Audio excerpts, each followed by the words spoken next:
साल 2057 में मानव सभ्यता एक अभूतपूर्व संकट के दौर से गुजर रही थी। सूरज, जो हमेशा से जीवन का स्रोत रहा है, अब अपनी ऊर्जा खोने लगा था। इसका कारण था एक रहस्यमय पार्टिकल जिसे क्यूब बॉल कहा गया, जो सूरज की ऊर्जा को लगातार सोख रहा था। इसके परिणाम स्वरूप पृथ्वी पर तापमान तेजी से गिरने लगा और पूरी धरती बर्फ की चादर में लिपटती जा रही थी। मानवता के अस्तित्व पर गंभीर खतरा मंडराने लगा था। 7 साल पहले मानवता को बचाने के लिए इक्रस 1 नामक एक महत्वाकांक्षी मिशन सूरज की ओर भेजा गया था। इस मिशन का मुख्य उद्देश्य सूरज के कोर में एक शक्तिशाली विस्फोट कर वहां मौजूद क्यूब बॉल को नष्ट करना था, जिससे पृथ्वी पर जीवन को खतरा था।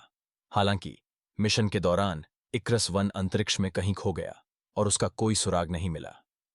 इस असफलता ने वैज्ञानिकों और पूरी मानव जाति को गहरी चिंता में डाल दिया। अब सभी की निगाहें भविष्य की संभावनाओं और नए प्रयासों पर टिकी हैं। अब मानवता के अस्तित्व की डोर एक अंतिम प्रयास पर टिकी थी, इक्रस 2 मिशन। यह अंतरिक्ष यान एक विशाल न्यूक्लियर बम के साथ सूरज की ओर अग्रसर था, जिसका आकार मैनहट्टन आइलैंड जितना था।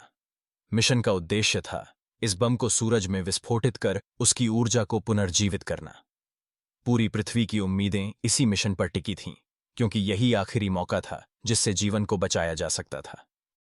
सूरज के अत्यधिक ताप और विकिरण से सुरक्षा के लिए इक्रस 2 अंतरिक्ष यान को एक विशाल सोने की शील्ड से ढका गया था।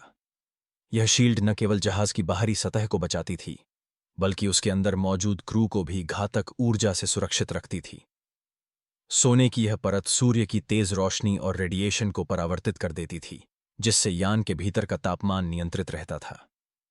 इस तकनीकी उपाय के बिना इक्रस 2 और उसके चालक दल का जीवित रहना असंभव होता। इस शिप पर कुल 8 साहसी क्रू मेंबर्स थे, जिनके कंधों पर मानवता के भविष्य की पूरी जिम्मेदारी थी।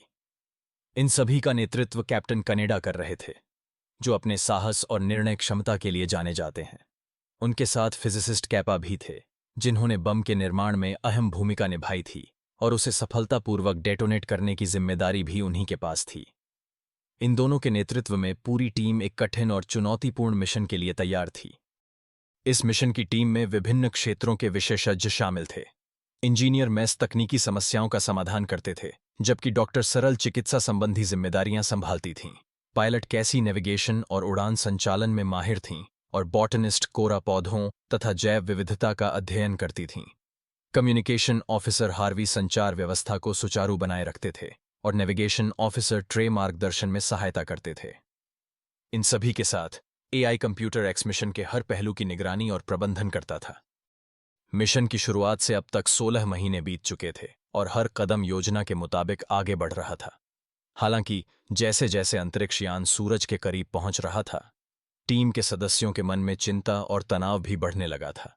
जिम्मेदारी का एहसास अब और अधिक गहराई से महसूस होने लगा था, क्योंकि एक छोटी सी चूक भी पूरे मिशन को खतरे में डाल सकती थी। इस बढ़ते दबाव के बीच सभी को अपने कर्तव्यों पर पूरी तरह केंद्रित रहना था। साइकोलॉजिस्ट अक्सर ऑब्जर्वेशन रूम में बैठकर सूरज को देखने की कोशिश करता था। उसे सूरज की रोशनी में एक अनोखा सुकून महसूस होता था, मानो उसकी किरणें उसके मन को शांत कर रही हों।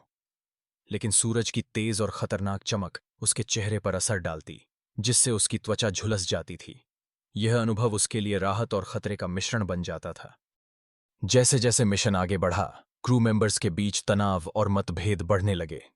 छोटी छोटी बातों पर बहस और असहमति ने माहौल को और जटिल बना दिया।